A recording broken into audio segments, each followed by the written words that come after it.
নমস্কার। আজ আলোচনা করব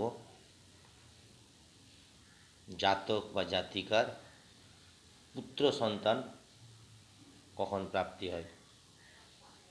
যদি জাতকের জন্ম কুষ্ঠিতে মানে জন্মছকে দেখবেন রবি মানে সূর্য, বৃহস্পতি এবং কেতু এদের দশা বা অন্তর্দশা চলে, না হলে এরা পরস্পরকে দৃষ্টি দিচ্ছে, পরস্পরকে দৃষ্টি দিলে বা দেখবেন একসঙ্গে যখন জুটি তৈরি হয়, রবি বৃহস্পতির হতে পারে, গোচরের কথা বলছি আমি, জন্মকুষ্ঠিতে বলছি না, গোচরে যখন গোচরে দেখবেন একসঙ্গে জুটি তৈরি হয়, রবি বৃহস্পতি হতে পারে, রবি কেতু হতে পারে বা রবি মঙ্গল হতে পারে, হলে দেখবেন জাতকের পুত্র সন্তান প্রাপ্তি হয়।